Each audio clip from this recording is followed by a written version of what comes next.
The DNA report arrived on a Tuesday morning, slipped under my coffee mug like a restaurant check I never ordered. No return address, no explanation, just my name typed across manila paper and 23 pages that would reshape everything I thought I knew about my life. Wesley Farrow. That's me. 42 years old, union electrician, owner of a modest 3-bedroom ranch in what used to be the manufacturing heart of Massachusetts, before the factories packed up and left for cheaper labor overseas. I built my life the old-fashioned way, one paycheck, one project, one honest day at a time. My hands show the work, calloused palms, permanent grease under the nails, a scar across my left thumb from a wire stripper that slipped during my apprentice days. The house around me tells the same story.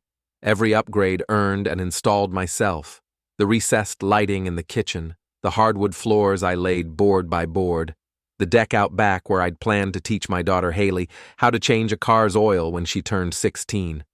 Everything solid, everything real, everything mine. Except, apparently, Hailey wasn't. Probability of paternity, 0.0%. I read those words 3 times before they registered. The report was thorough. Hair samples, saliva swabs, timestamps, laboratory seals. Professional, expensive. Someone had paid good money to prove that the 15-year-old girl I'd raised since birth, the kid who called me dad and inherited my stubborn streak and my terrible taste in music, shared exactly 0 genetic material with me. The coffee went cold while I sat there, staring at charts and percentages that dismantled 15 years of fatherhood with clinical precision. Upstairs, I could hear Lara getting ready for work, the hairdryer humming, heels clicking across the bathroom tile, the routine of a woman who'd perfected the art of looking effortlessly expensive on a middle-class budget. My wife, Lara Farrow, née Lara Hendricks, the ambitious small-town girl who'd clawed her way up from receptionist to senior project manager at Merriman Biotech in just 8 years. Smart, driven, beautiful, in that sharp-edged way that made other men notice when we walked into restaurants. She'd been working late more often lately, coming home with stories about demanding clients and impossible deadlines, always apologizing with that practiced smile that never quite reached her eyes. I folded the report and slipped it into my toolbox, right between the wire nuts and electrical tape. Then I poured the cold coffee down the sink and started a fresh pot, because some mornings require more caffeine than others. Morning, honey. Lara swept into the kitchen like she owned it, which technically she did, half of everything according to Massachusetts law. She wore a charcoal gray suit that probably cost more than my weekly take-home, her dark hair pulled back in the kind of severe bun that meant serious business. Running late again, Miles scheduled another emergency meeting with the regulatory team. Miles Merriman, the boss, son of the company founder, Harvard MBA, the kind of guy who wore $1,000 watches and drove imported cars with names I couldn't pronounce. I'd met him exactly twice, once at the company Christmas party, where he'd shaken my hand with the limp grip of someone who'd never held a tool, and once when he'd stopped by the house to drop off some paperwork for Lara. Both times, he'd looked at me like I was part of the furniture. Emergency meeting, I repeated, refilling my mug. Those seem to happen a lot lately. You know how it is. Biotech moves fast. Regulatory compliance waits for no one. She grabbed a travel mug from the cabinet, the expensive stainless steel one I'd given her for Christmas 2 years ago. Don't wait up tonight. This could run late. How late? Hard to say. You know Miles, perfectionist. Won't let anyone leave until every detail is locked down. She kissed my cheek, a quick peck that felt more like habit than affection. Hailey has drama club after school, so she'll be home around 6. There's leftover lasagna in the fridge. And then she was gone, leaving behind the faint scent of expensive perfume and the echo of heels on hardwood. I watched through the kitchen window as she climbed into her company car, a silver BMW that Merriman Biotech leased for their senior staff. The engine purred to life with the kind of smooth confidence that only German engineering could provide. I finished my coffee in the empty kitchen, listening to the house settle around me.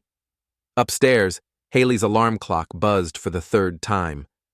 My daughter, or the girl I'd raised as my daughter, had inherited Lara's ability to sleep through anything short of a natural disaster. "Hailey!" I called up the stairs. "School!" A muffled groan drifted down from the second floor, followed by the thump of feet hitting the floor. 15 years old, sophomore at Springfield Regional High, honor roll student with a smart mouth and an attitude that could strip paint.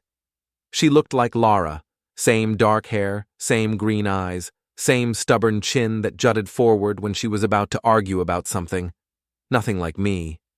I'd always assumed she'd gotten her mother's genes. Now I knew why. The DNA report included a section on genetic markers, a detailed breakdown of inherited traits that read like a biological inventory. Brown hair versus blonde, brown eyes versus green, family traits, even predispositions to certain medical conditions. Hailey matched exactly 0 of my genetic markers, not 1. The odds of that happening naturally were about the same as winning the lottery while being struck by lightning. Someone else was her father. Someone who'd been in Lara's life 15 years ago, around the time we'd gotten married in a small ceremony at St. Michael's Catholic Church, with both our families watching and my best man making jokes about ball and chain. I pulled out my phone and scrolled through my contacts until I found Mickey's number.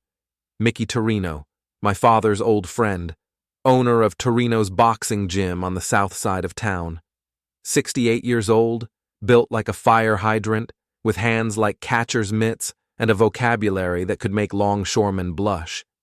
He'd been teaching kids how to fight since before I was born, and he'd taught me everything I knew about taking a punch and getting back up. "Mickey," I said when he answered. "It's Wes. You got time to talk today?" "For you, always." "What's eating at you, kid?" "Rather not say over the phone. Can I swing by the gym after work?" "Course. I'll be here till 8, same as always. You sound like hell, by the way." "Feel like it too." I hung up and headed upstairs to get Hailey moving. She was sitting on the edge of her bed in pajamas, staring at her phone with the kind of intense concentration that teenagers reserved for social media. "School," I said from the doorway. I know. She didn't look up from the screen. "Just checking something." "Check it on the bus. Move." She finally glanced up, and for a moment I saw something in her expression. A flicker of guilt, maybe, or uncertainty. Then it was gone, replaced by the standard teenage eye roll. "God, you're grumpy this morning. What's your problem?" "My problem. Where to start?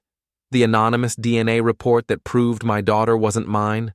The growing suspicion that my wife was having an affair? The creeping realization that my entire life might be built on lies?" "Just tired," I said. "Get dressed. I'll drive you to school." "I can take the bus." "I'll drive you."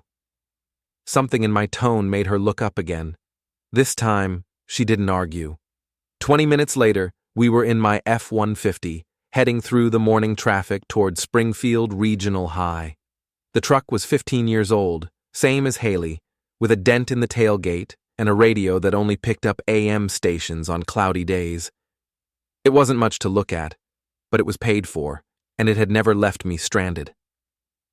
"Dad?" Hailey's voice was quieter than usual, almost hesitant. "Yeah? Are you and Mom okay?" The question hit me like a sucker punch. I glanced over at her. This girl who'd called me Dad for 15 years, who'd sat on my shoulders at parades and fallen asleep in my lap during movie nights, and cried on my shoulder when kids at school were mean to her. "Why do you ask?" "I don't know. You guys seem different lately, like you're not really talking to each other anymore." Smart kid. Too smart, maybe. I wondered what else she'd noticed. What other cracks were showing in the foundation of our family. "Things are complicated right now," I said finally. "But whatever happens between your mom and me, it doesn't change anything between you and me. Okay?" She nodded, but I could see the worry in her eyes. 15 years old, and already learning that the adults in her life didn't have all the answers. I dropped her off at the front entrance of the school and watched her disappear into the crowd of teenagers. Then I sat in the parking lot for a few minutes, engine idling, trying to figure out what came next. The DNA report was still in my toolbox, 23 pages of scientific evidence that my life wasn't what I thought it was. But evidence of what exactly?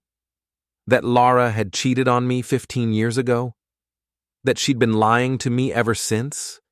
That the man I'd met twice, Miles Merriman, her boss, the guy with the limp handshake and the expensive watch, might be more than just a demanding supervisor? I needed more information.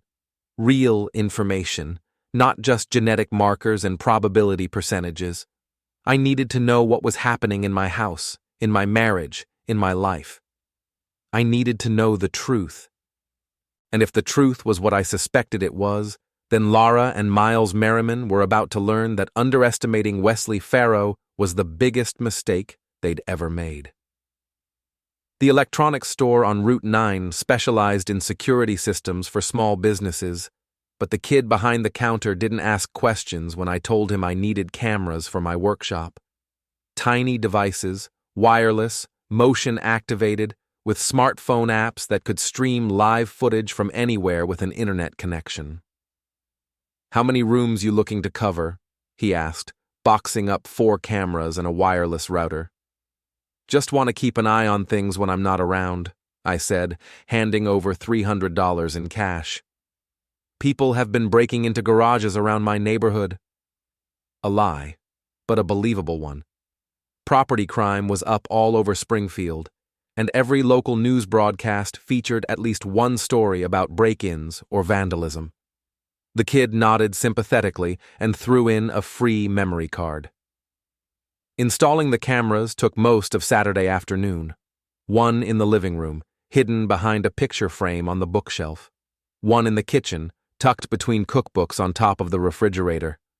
One in the master bedroom, positioned to capture the entire room from behind the alarm clock on my nightstand.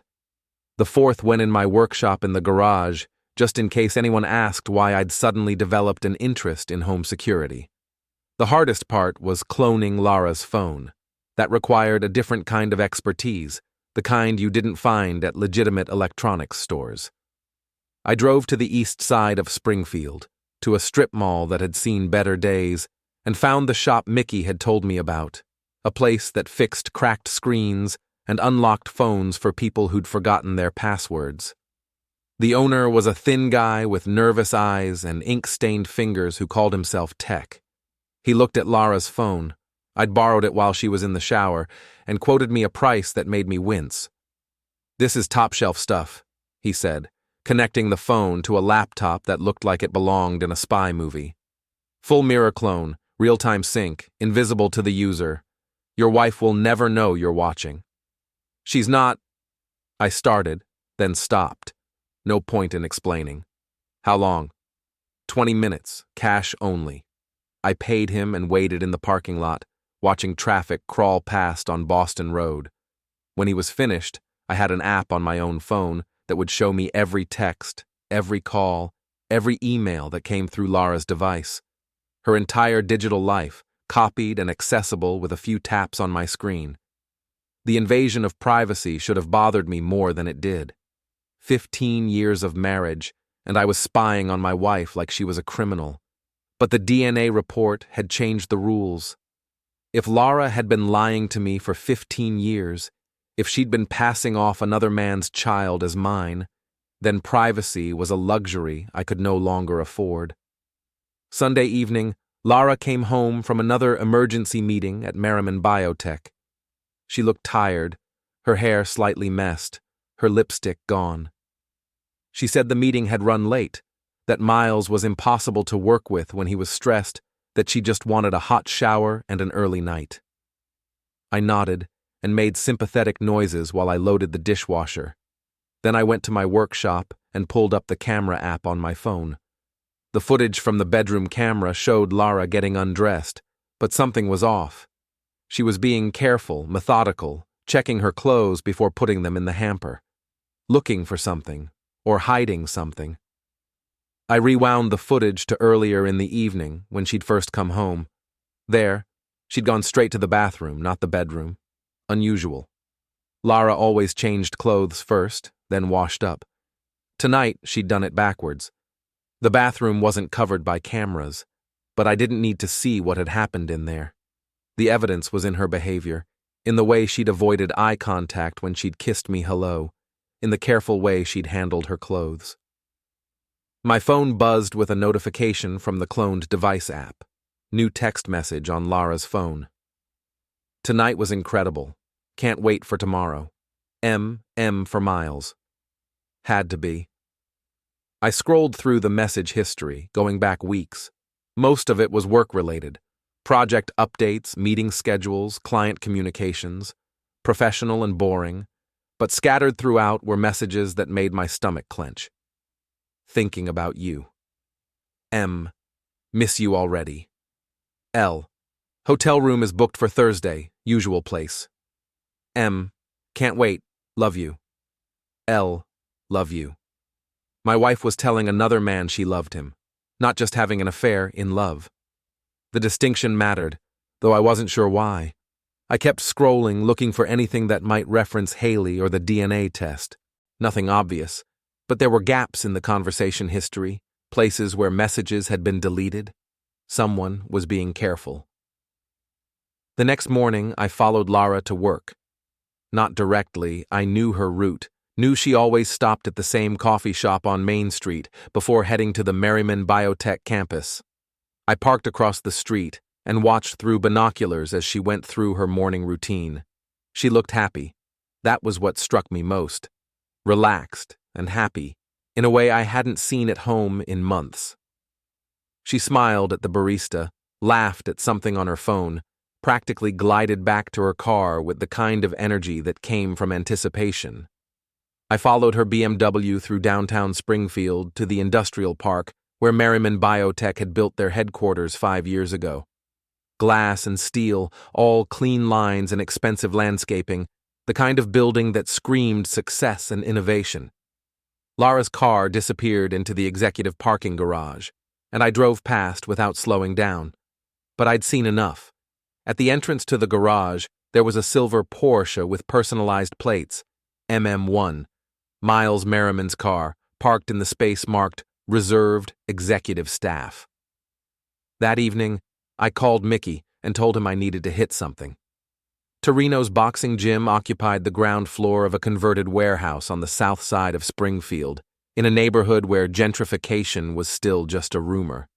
The building was brick and mortar, built to last, with high ceilings and industrial lighting that cast harsh shadows across the training area. It smelled like sweat and leather and the kind of honest work that left you tired but satisfied. Mickey was waiting for me at the heavy bag, holding focus mitts and wearing a grin that suggested he'd been looking forward to this. "You look like hell," he said by way of greeting. "Feel like it too." "Good. Anger makes you sloppy, but properly channeled anger can make you dangerous. Show me what you got." For 30 minutes I pounded the heavy bag while Mickey called out combinations and corrections. Jab, cross, hook, uppercut. Keep your hands up, move your feet, breathe through your nose. The rhythm was hypnotic, meditative, a physical release that helped clear my head. When I was too tired to throw another punch, Mickey tossed me a towel and led me to the office in the back of the gym. It was a cramped space filled with filing cabinets and framed photos of fighters from the gym's glory days, when Mickey had trained 3 Golden Gloves champions and 2 guys who'd made it to the professional ranks. "So," he said, settling into a chair that creaked under his weight, "you want to tell me what's eating at you?" I told him everything. The DNA report, the cloned phone, the text messages, the surveillance. Mickey listened without interrupting, his weathered face giving nothing away. When I finished, he was quiet for a long moment. Then he leaned forward and fixed me with the kind of stare that had intimidated 3 decades of young fighters. "You sure about this, kid? Because once you go down this road, there's no coming back. You start a war, you better be prepared to finish it." "I'm sure." And what exactly are you planning to do with all this information you're collecting? That was the question I'd been avoiding. What was my endgame? Divorce? Public humiliation? Some kind of elaborate revenge that would leave Lara and Miles as destroyed as I felt? I want them to pay, I said finally. Both of them. I want them to lose everything, the way they've taken everything from me. Mickey nodded slowly. Then you better be smart about it, and you better be patient, because if you're going to take down people with money and power, you need more than anger. You need a plan. He was right. Anger was useful, but it wasn't enough. I needed to be methodical, careful, ruthless. I needed to think like Lara, always 3 steps ahead, always calculating the odds, always looking for the advantage. I needed to become someone I'd never been before, someone dangerous. The hotel was a mid-range chain off Interstate 91, the kind of place that catered to traveling salesmen and families on tight budgets. Clean but forgettable, with a parking lot full of rental cars and a lobby that smelled like industrial carpet cleaner. Not the sort of establishment where you'd expect to find the senior management of Merriman Biotech conducting business. But there was Lara's BMW, parked between a Honda Civic and a pickup truck with Massachusetts plates. And there, 3 spaces over, was the silver Porsche with the personalized plates. I sat in my F-150 at the far end of the parking lot, engine running, watching the second-floor windows through binoculars. Room 237. I'd followed the text messages from Lara's cloned phone to get the number. The curtains were drawn, but I could see movement behind them, shadows passing back and forth. My wife and her boss. Her lover. The father of the child I'd raised for 15 years. The rational part of my brain told me to leave. I had enough evidence already. The DNA report, the text messages, the hotel meetings. Any divorce lawyer would take one look at my documentation and start calculating alimony payments. I could walk away from this marriage with my dignity intact and half of everything we'd built together. But dignity was a luxury I could no longer afford. This wasn't just about adultery or broken marriage vows. This was about 15 years of lies, 15 years of raising another man's child while he moved through my life like a ghost, watching from the shadows while I played father to his daughter. My phone buzzed. New text on Lara's device. Room service is here. Answer the door. M. You get it. I'm in the shower. L. Room service. They were making themselves comfortable, settling in for the evening like they owned the place. Like this was normal, routine. Just another Tuesday night at their private love nest. I waited until the delivery driver left. Then I got out of my truck and walked across the parking lot. The hotel's rear entrance was propped open with a rubber wedge, a fire code violation that the night manager was apparently willing to overlook. I slipped inside and took the stairs to the second floor. The hallway was empty, lit by fluorescent bulbs that hummed like angry insects. I found room 237 and pressed my ear to the door. Voices inside, muffled by the walls but audible enough to confirm what I already knew. Lara's laugh. Light and musical, the way it used to sound when we were dating, before marriage and mortgages and the daily grind of adult life had worn the edges off our relationship. Miles's voice, deeper, saying something I couldn't quite make out. More laughter. I pulled out my phone and started recording audio through the door. Not admissible in court, probably, but useful for my own purposes. Evidence to add to the growing file I was building on their relationship. Told Wes I'd be working late again, Lara was saying. He doesn't suspect anything. Are you sure? Miles's voice, clearer now. He seemed, I don't know, suspicious when I dropped off those contracts last week. Wes isn't that smart. He's a good man. Don't get me wrong. But he's not complicated. He sees what he wants to see. A good man. But not smart. Not complicated. I kept recording. What about Hailey? Miles asked. She's been asking questions. What kind of questions? About us. About why I'm around so much lately. Kids notice things. She's 15, Miles. 15-year-olds think the world revolves around them. She's not thinking about her mother's love life. But what if she figures it out? What if she says something to Wes? A long pause. I pressed closer to the door, straining to hear. Then we'll deal with it, Lara said finally. We've been careful for 15 years. We can handle one nosy teenager. 15 years. They'd been doing this for 15 years, not just since Hailey was born, since before she was born, since the beginning of my marriage, maybe longer. My hands were shaking as I held the phone.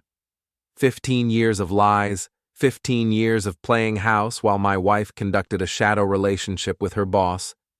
15 years of bedtime stories and parent-teacher conferences and birthday parties, all while Miles Merriman watched from the sidelines, knowing that the child I was raising belonged to him. The voices inside the room moved away from the door.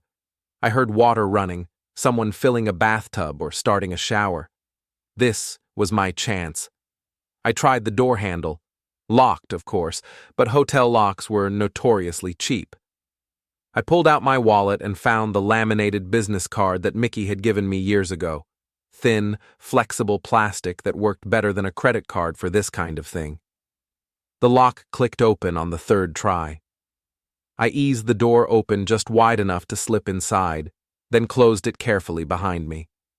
The room was standard hotel fare. 2 double beds, a desk, a dresser with a television mounted above it. Clothes scattered on the floor, expensive suits and designer dresses mixed together in intimate chaos. The bathroom door was closed, but I could hear voices inside, muffled by running water. They were both in there, probably sharing that shower, lost in their private world. I moved quickly through the room, looking for anything useful. Miles's wallet was on the nightstand, along with his watch and phone. Lara's purse was on the desk, open, contents spilling out.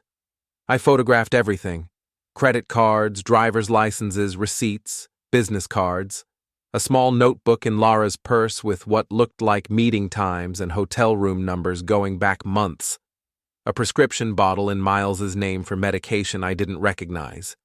But the real prize was on the desk, partially hidden under a room service menu. A manila folder marked "Confidential" in red letters, with the Merriman Biotech logo in the corner. I opened it carefully. Inside were documents I didn't understand: scientific reports, regulatory filings, correspondence with government agencies. But one thing was clear: these were internal company documents, the kind of sensitive information that wasn't supposed to leave the office. I photographed every page, working as quickly as I could while keeping one ear on the bathroom door. The water was still running, but for how long? The last document in the folder made me stop breathing. It was a paternity test, not the one that had been mailed to my house. This one was older, dated 15 years ago, just after Hailey's birth. The names at the top were Miles Merriman and Hailey Farrow.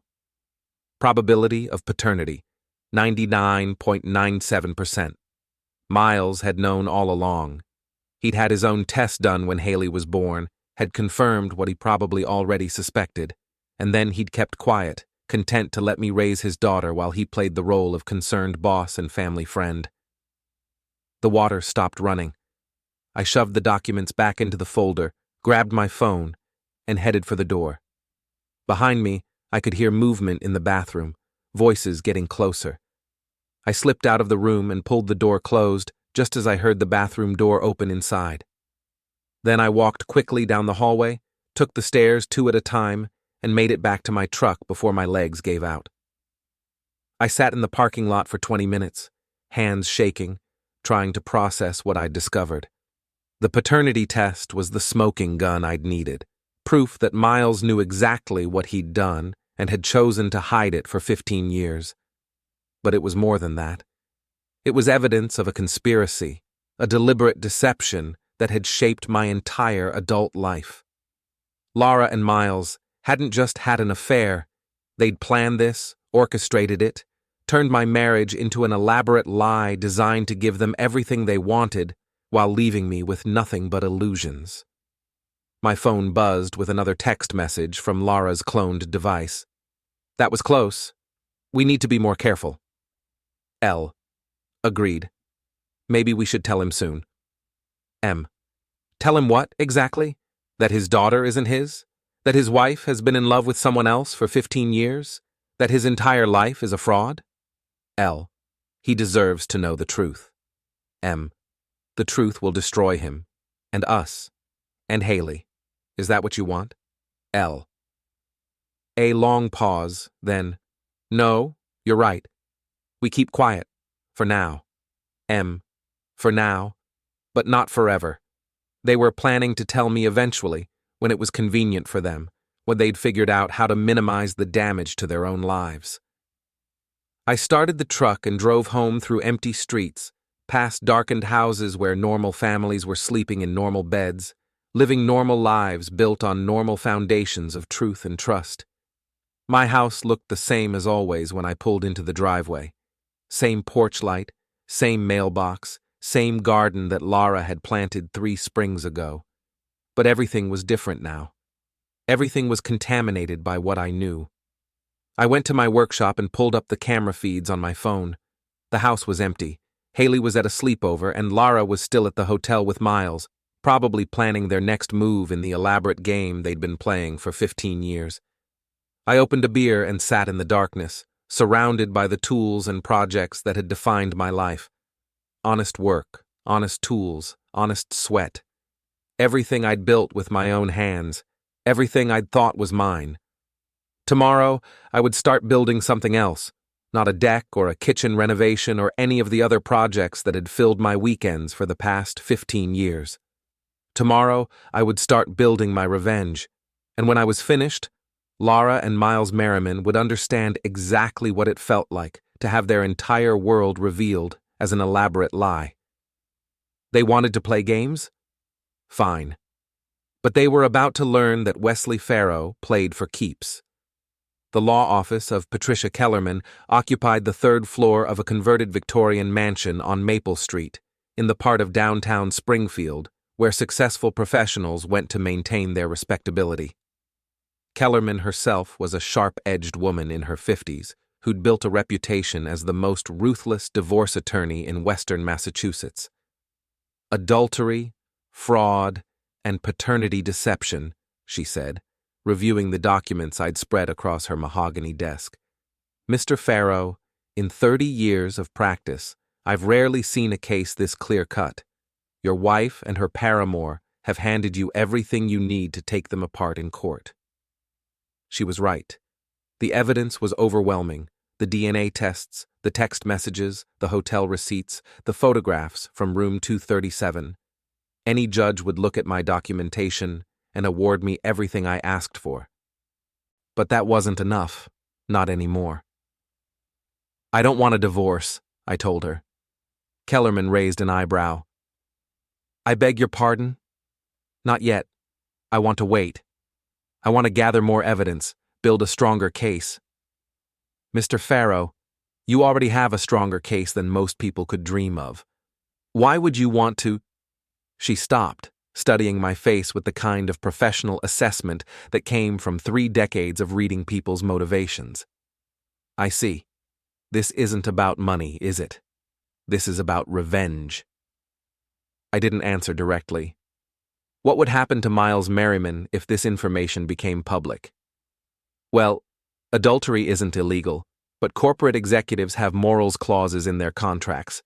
If he's been using company resources to conduct an affair, hotel rooms, company cars, falsified expense reports, that could be grounds for termination.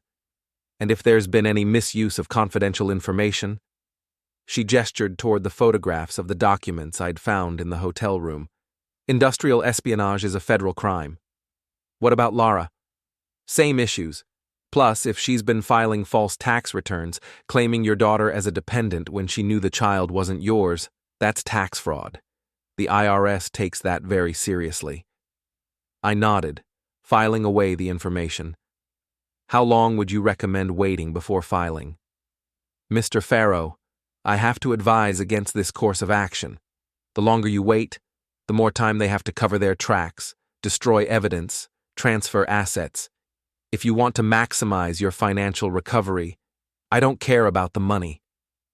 That wasn't entirely true.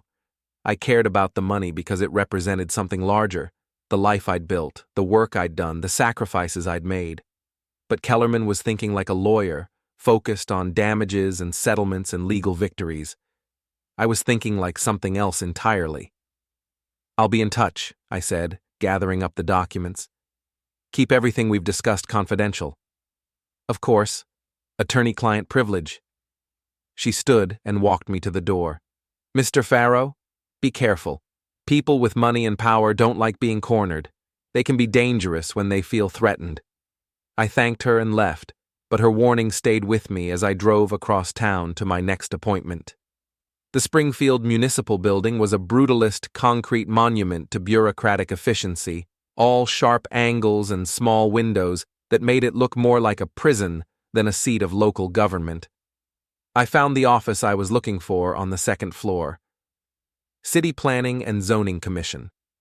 The clerk behind the counter was a tired-looking woman in her 40s who acted like every request was a personal inconvenience. "I need to file a complaint about a zoning violation," I told her. She handed me a form without looking up. "Fill this out completely.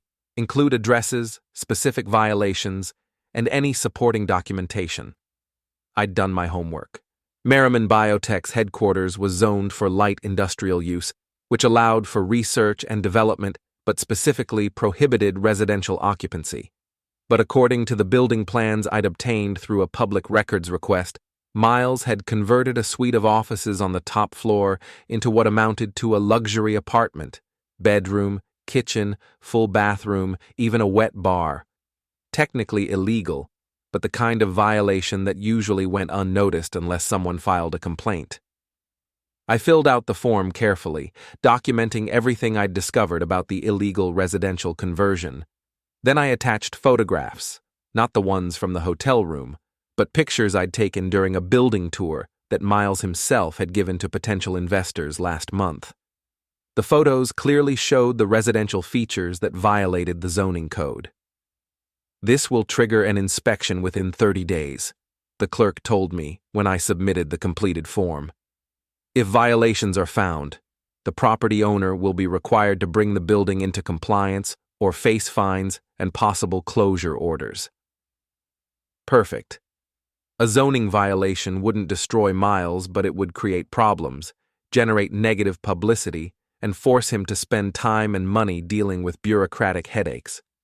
It was a small move, almost insignificant in the larger game I was planning. But chess matches weren't won with dramatic gestures. They were won with careful positioning, patient strategy, and the accumulation of small advantages. My next stop was the Springfield Public Library, where I spent 3 hours researching everything I could find about Miles Merriman and Merriman Biotech. Public records, newspaper articles, SEC filings, patent applications. The company was privately held, family-owned, with Miles serving as both CEO and majority shareholder since his father's retirement 5 years ago. But there were cracks in the facade. The company had been struggling lately.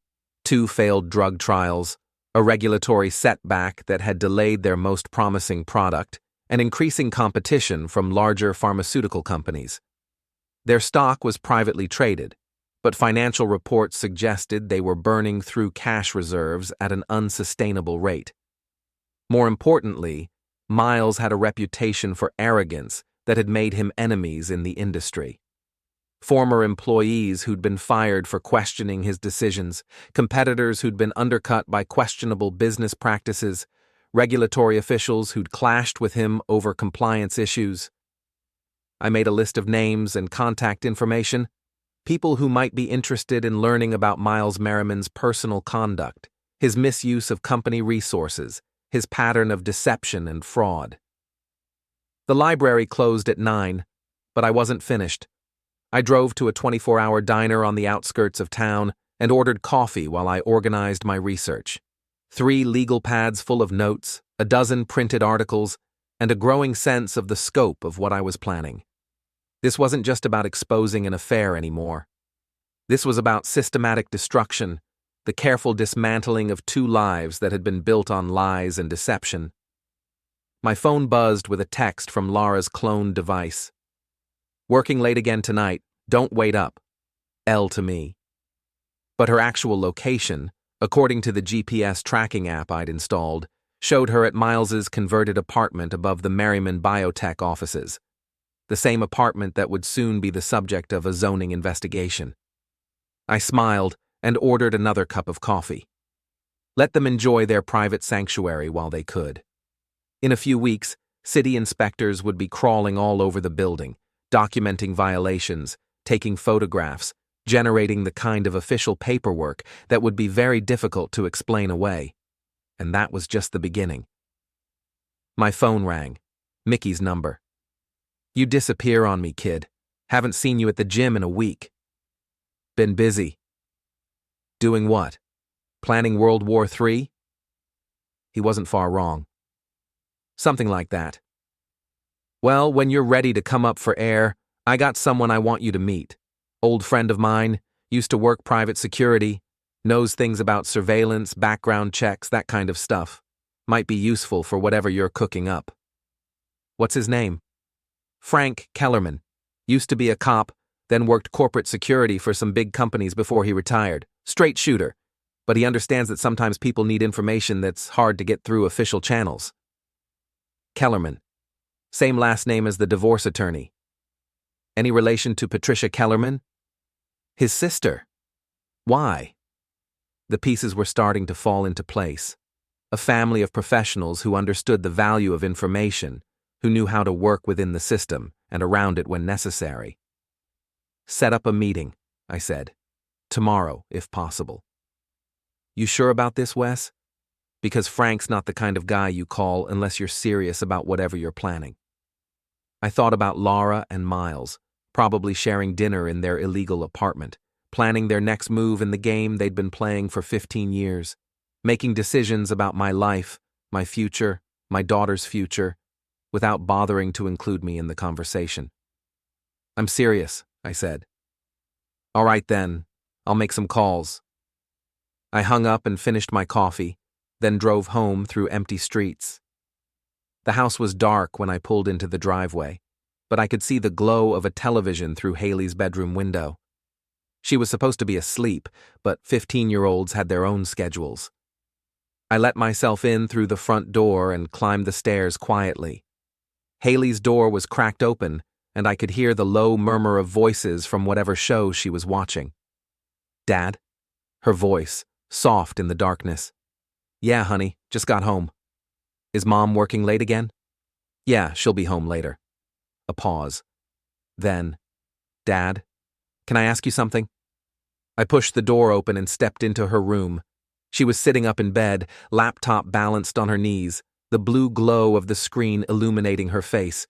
She looked so young, so vulnerable, that for a moment I forgot about DNA tests and paternity fraud and 15 years of lies.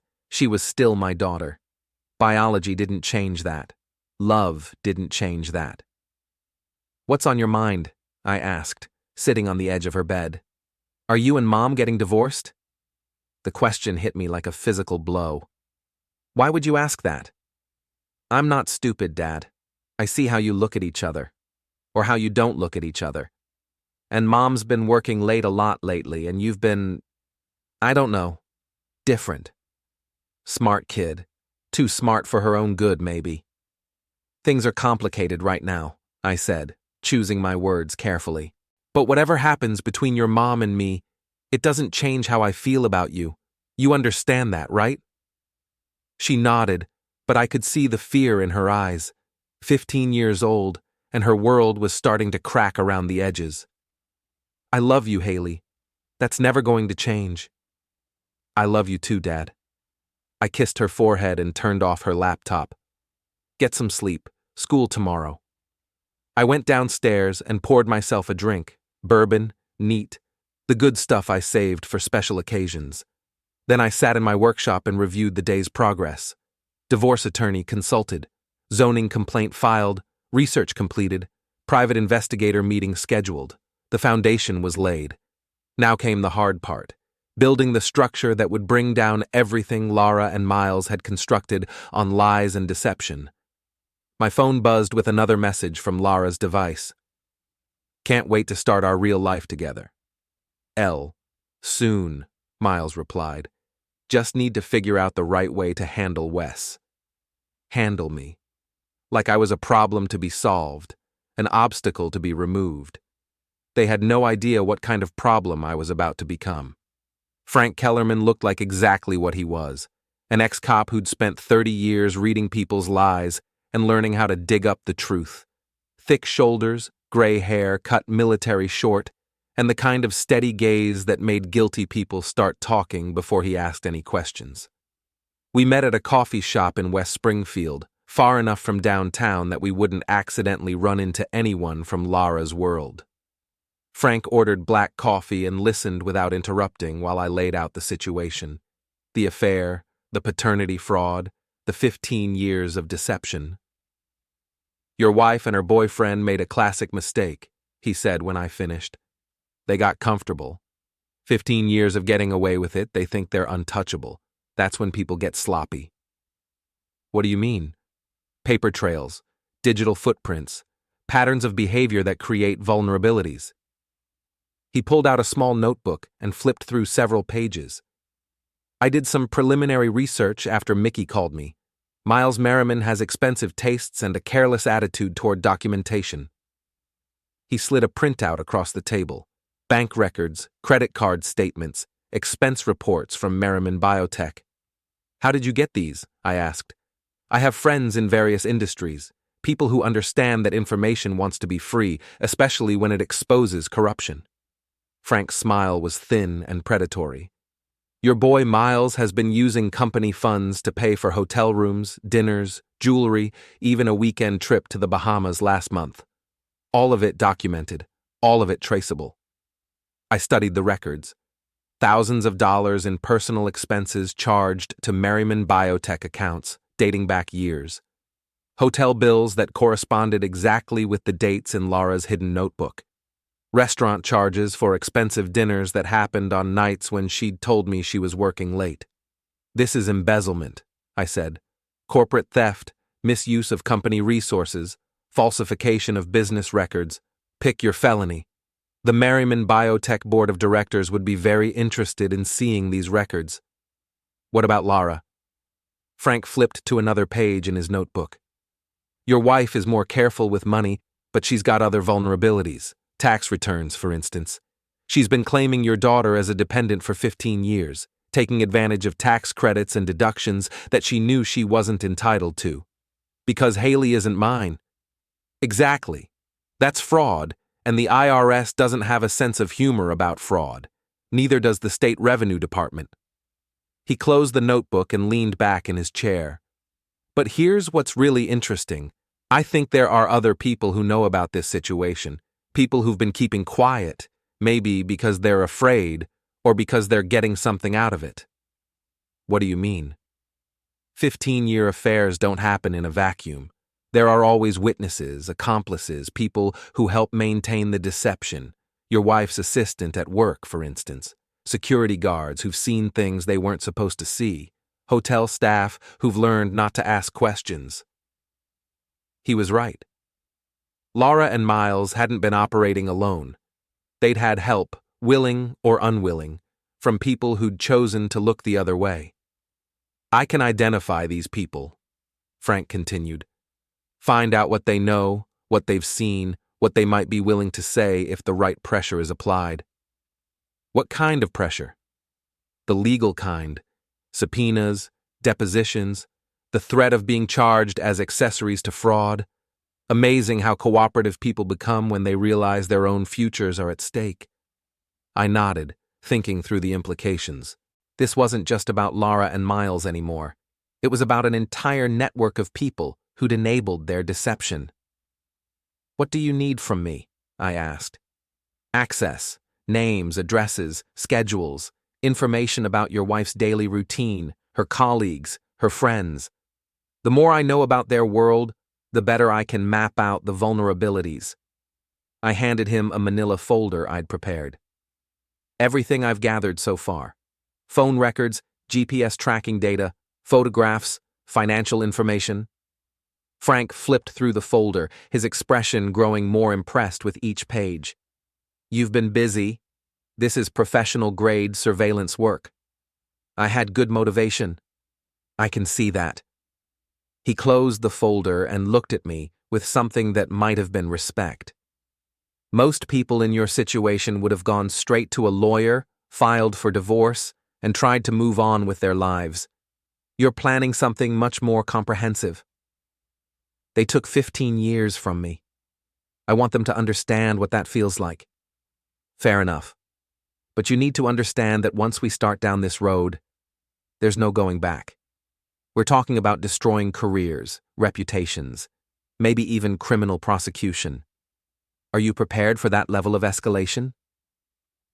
I thought about Lara and Miles in their hotel room, laughing about how I wasn't smart enough to figure out what was happening. I thought about 15 years of birthday parties and school plays and bedtime stories, all of it built on lies. I thought about Hailey, growing up thinking I was her father, while her real father watched from the sidelines. I'm prepared, I said. Frank nodded and stood up. Then let's get to work. Over the next week, Frank's investigation began to bear fruit. He identified key players in Lara and Miles's deception, people who'd known about the affair and chosen to keep quiet. Trish Morrison, Lara's assistant, had been booking hotel rooms and making restaurant reservations for business meetings that were actually romantic encounters. She'd been doing it for 3 years, ever since she'd been promoted to her current position. Danny Reeves, the night security guard at Merriman Biotech, had been looking the other way when Miles brought guests to his illegal apartment after hours. He'd been supplementing his income with cash payments that didn't appear on any official records. Dr. Sarah Chen, Miles's business partner and the company's chief scientific officer, had been covering for his frequent absences and unexplained expenses. She'd signed off on expense reports that she knew were fraudulent. Each of these people represented a potential weakness in Lara and Miles's carefully constructed facade. Each of them had information that could be used to build a case for fraud, embezzlement, and conspiracy. But Frank's most interesting discovery was a connection I hadn't expected. Your wife's been seeing a therapist, he told me during our second meeting. Dr. Elizabeth Harper, marriage counselor. Been going for 6 months, supposedly to work on communication issues in your marriage. She never mentioned therapy. Because she's not going to discuss your marriage. She's going to discuss her relationship with Miles. Dr. Harper specializes in helping people navigate complicated romantic situations, affairs, divorces, custody issues. The implications were staggering. Lara wasn't just cheating on me. She was actively planning to leave me, working with a professional to figure out the best way to minimize the damage to herself and Miles. Can we get access to the therapy records? I asked. Not legally. Doctor-patient privilege is pretty ironclad. But Dr. Harper has been known to take detailed notes, and those notes have to be stored somewhere. Frank's smile suggested he had ideas about how to access those records, but he didn't elaborate. I didn't ask. Some things were better left unspoken. That evening, I sat in my workshop and reviewed everything we'd learned. The scope of the deception was even larger than I'd imagined. Not just an affair, but a coordinated conspiracy involving multiple people who'd all chosen to prioritize their own interests over the truth.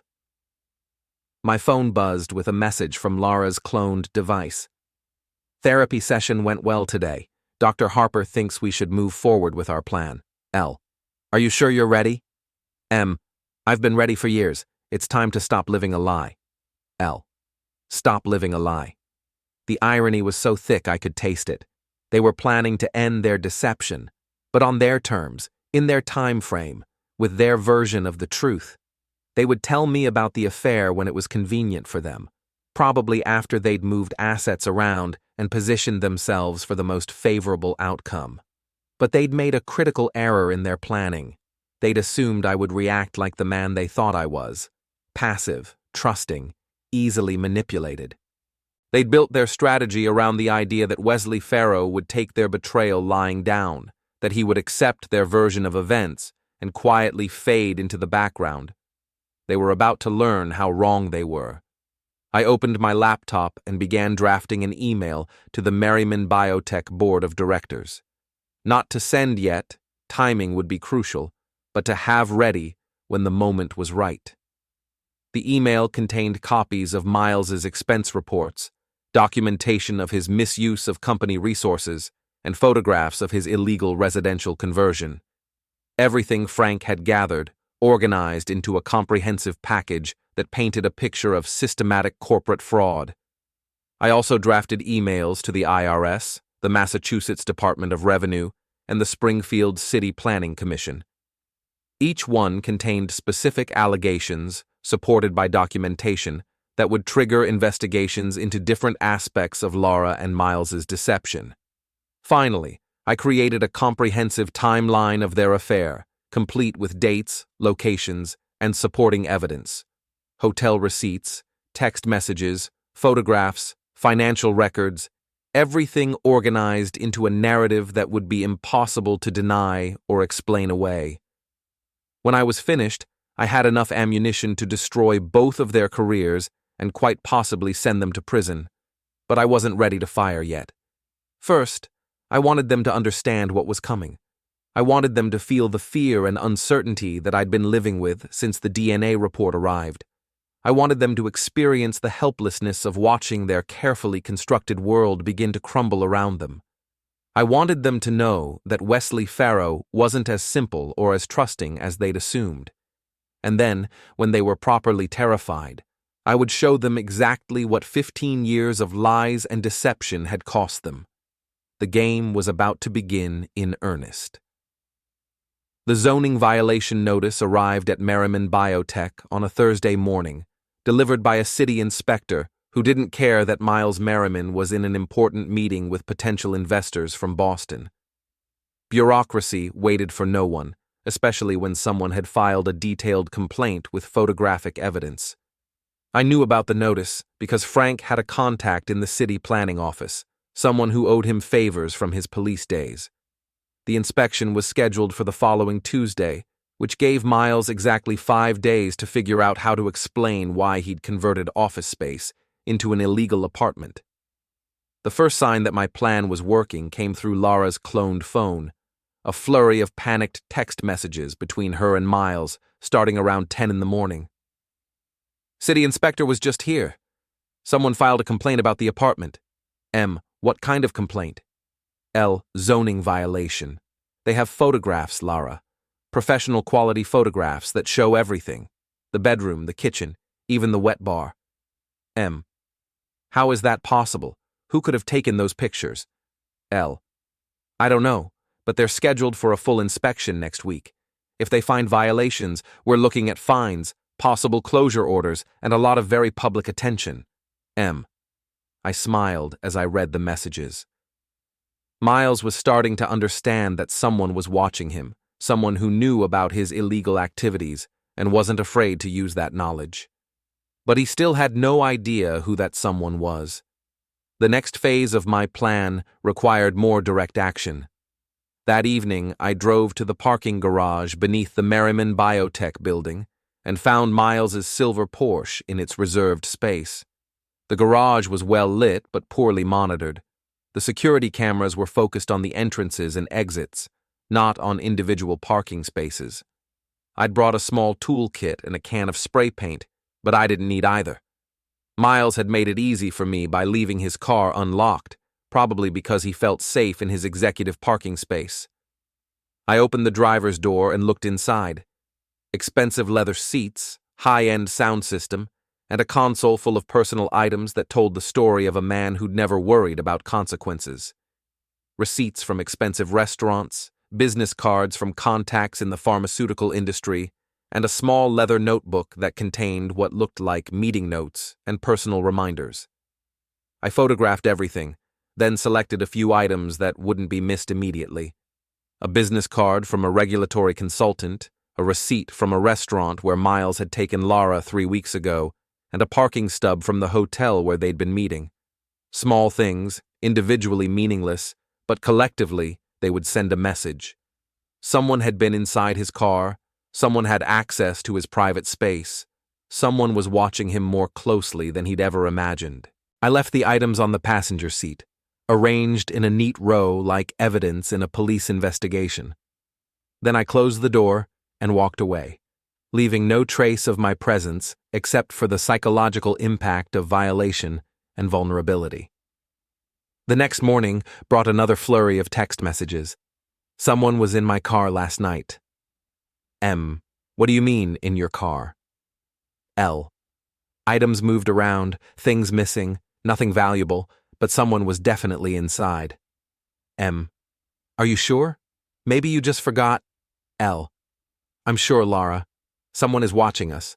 First the zoning complaint, now this. It's not a coincidence. M. Miles was getting paranoid, which was exactly what I wanted. Paranoid people made mistakes, took unnecessary risks, and alienated potential allies. They also tended to turn on each other when the pressure got too intense. But Lara was more pragmatic, more calculating. Her response showed that she was thinking strategically about their situation. We need to be more careful. No more meetings at the office, no more using company resources, and we should probably accelerate our timeline. L. What timeline? M. For telling Wes, if someone is investigating us, we need to control the narrative before they do. L. They were planning to come clean, but only because they felt threatened. It wasn't guilt or conscience driving their decision. It was self-preservation. That afternoon, I received a call that I'd been expecting. Mr. Farrow, this is Dr. Harper's office. We have an appointment scheduled for you and your wife tomorrow at 3 o'clock. Marriage counseling. Lara had finally decided to involve me in her therapy sessions, probably as part of her strategy to control how our marriage ended. I'm sorry, I said, but I don't recall scheduling any appointment. Oh. The receptionist sounded confused. Mrs. Farrow made the appointment. She said you'd discussed it and agreed to attend together. Another lie, another manipulation. Lara was setting the stage for whatever performance she'd planned, probably with Dr. Harper's help. I'll have to check my schedule and call you back, I said. I had no intention of attending any therapy session, but the appointment gave me useful information about Lara's timeline. She was moving faster than I'd expected, which meant I needed to accelerate my own plans. That evening, I called Frank and told him about the latest developments. They're feeling the pressure, he said. Good. Pressure makes people do stupid things, and stupid things create opportunities. What kind of opportunities? Well, for instance, Miles is probably going to start looking for whoever is watching him. That means hiring private investigators, installing additional security, maybe even confronting people he suspects. All of that activity creates a paper trail and involves other people who might be willing to share information. And Lara?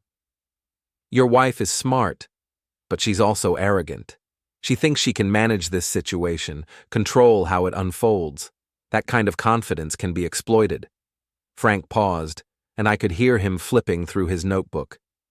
There's something else, he said. I've been digging into Dr. Harper's background, and she's got some interesting connections. She used to work for a law firm that specialized in high-net-worth divorces, helping wealthy clients protect their assets during marital dissolution. You think she's advising Lara on financial strategy? I think she's doing a lot more than marriage counseling. The question is, how much does she know about the fraud and embezzlement? Because if she's knowingly helping your wife hide assets or plan a deceptive divorce strategy, she could be charged as an accessory. The implications were staggering. If Dr. Harper was actively participating in Lara's deception, then the conspiracy was even larger than I'd imagined. It also meant that Lara's therapy sessions weren't just about emotional support. They were strategic planning meetings for the destruction of my marriage. Can you get more information about their relationship? I asked. I'm working on it, but we might want to consider a more direct approach. What do you mean? Show up for that appointment tomorrow, not to participate in whatever performance your wife has planned, but to observe. See how Dr. Harper reacts when she meets you, what kind of dynamic she has with Lara, whether she seems surprised by anything you say. It was a risky move, but Frank was right. The appointment could provide valuable intelligence about Lara's strategy and Dr. Harper's role in the conspiracy. All right, I said. I'll go to the appointment, but I'm not going to play along with whatever script they've prepared. Good. Keep them off balance. Make them react instead of controlling the situation. I hung up and spent the rest of the evening preparing for what would essentially be a reconnaissance mission. I wouldn't be going to Dr. Harper's office as Wesley Farrow, the trusting husband who'd been manipulated for 15 years. I'd be going as someone else entirely, someone who was watching, learning, and planning his next move in a game that Lara and Miles still didn't realize they were losing. The appointment was at 3 o'clock. By 3:30, they would understand that their carefully constructed world was beginning to collapse. And by the time I was finished with them, they would wish they had never heard the name Wesley Farrow. Dr. Harper's office was exactly what I'd expected: expensive furniture, diplomas on the walls, and the kind of calculated serenity that came with charging $300 an hour to help wealthy people rationalize their bad decisions. Lara was already there when I arrived, sitting on a leather couch and wearing the expression of someone who thought she was about to win a game I didn't know we were playing. "Wes!" She stood up with a smile that looked genuine enough to fool someone who hadn't been studying her deceptions for weeks. "Thank you for coming. I know this is awkward, but I think it's important for us to work on our communication." Dr. Harper was a thin woman in her 50s, with the kind of professional warmth that felt like a sales pitch. She shook my hand and gestured toward a chair across from the couch where Lara had positioned herself. "Mr. Farrow, your wife has been sharing some concerns about the state of your marriage.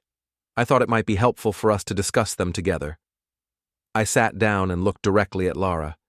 "What kind of concerns?" "Well," Lara glanced at Dr. Harper, who nodded encouragingly. "I feel like we've been growing apart lately, like we're not really connecting the way we used to." "Interesting. When do you think that started?" "I don't know. Maybe 6 months ago? You've seemed distant, distracted, like your mind is somewhere else." The irony was breathtaking. My wife, who'd been conducting a 15-year affair with her boss, was concerned that I seemed distracted. "Dr. Harper," I said, turning to the therapist, "how long has Lara been coming to see you?" "About 6 months. She initially came to discuss some relationship challenges." "What kind of challenges, specifically?" Dr. Harper looked uncomfortable. "I can't share details of our private sessions, but Lara felt that your marriage was lacking intimacy and emotional connection." I nodded thoughtfully. "That's interesting, because I've been feeling the same way. In fact, I've been doing some research into what might be causing these problems." Lara's expression shifted slightly. "What kind of research?" I pulled out my phone and opened the photo gallery. "Well, for instance, I've been tracking your location data to understand your work schedule better. You know, to see if maybe you're just working too much and that's why we're not connecting." I showed them a screenshot of the GPS tracking app displaying Lara's movements over the past month: hotel visits, late-night trips to Miles's apartment, restaurant dinners that corresponded exactly with her emergency meetings. The color drained from Lara's face. Dr. Harper leaned forward, studying the screen with professional interest. "I've also been reviewing our financial records," I continued, swiping to the next set of images, "trying to understand if maybe financial stress is affecting our relationship. Bank statements, credit card bills, expense reports, all showing the pattern of Miles's embezzlement and Lara's participation in covering it up."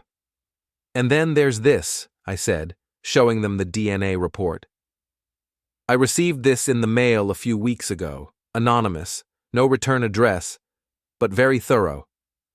Lara made a small sound, almost like a gasp.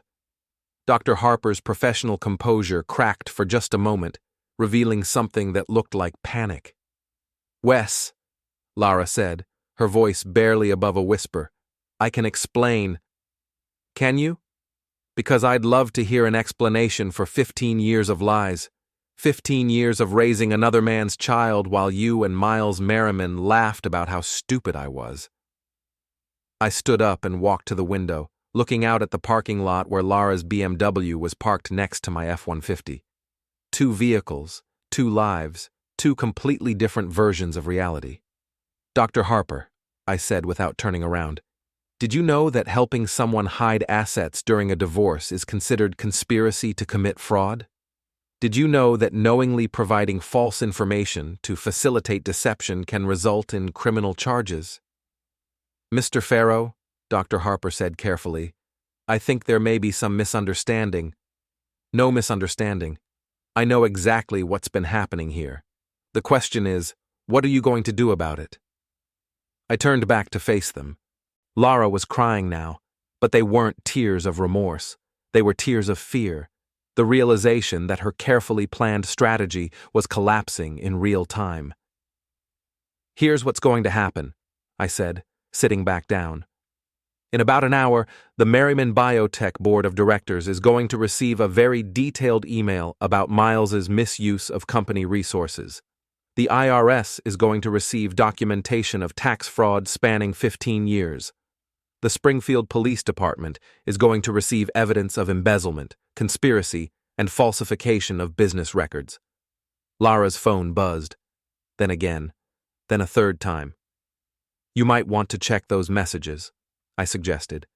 I think Miles is having a very interesting afternoon. She picked up her phone with shaking hands. I could see the color drain from her face as she read the texts. The board called an emergency meeting, she whispered. They're asking about expense reports, company resources, personal use of corporate assets. Imagine that, I said. It's almost like someone provided them with very specific information about Miles's activities. Dr. Harper was looking back and forth between us like she was watching a tennis match, probably trying to figure out how to minimize her own legal exposure. Mr. Farrow, she said, perhaps we should schedule another session when emotions aren't running so high. There won't be another session, Dr. Harper, because in about 20 minutes the Massachusetts Board of Professional Licensing is going to receive a complaint about your role in facilitating fraud and deception. They take that kind of thing very seriously. I stood up and headed for the door. Lara, you'll be hearing from my attorney. All communication should go through her from now on. Wes, wait. 15 years, I said without turning around. 15 years of lies? And you want me to wait? I walked out of the office and drove home through afternoon traffic, listening to talk radio and feeling something that might have been peace. Not happiness, that would take time, but the satisfaction of a job well done, a puzzle solved, a wrong made right. My phone rang as I pulled into my driveway. Frank's number. How did it go? He asked. Better than expected. They're starting to understand the scope of what they're facing. Good, because I just got word that Miles has been suspended pending investigation, and the DA's office is reviewing the evidence for possible criminal charges. I smiled as I walked into my house. It was quiet, empty, but it felt like mine again for the first time in weeks. What about Lara? Her attorney called mine an hour ago. They want to discuss settlement terms. Tell them I'm not interested in settlement. I want everything documented, everything public, everything on the record. You sure about that? It's going to be messy, expensive, and very public. I thought about Hailey, who would have to learn the truth about her parentage. I thought about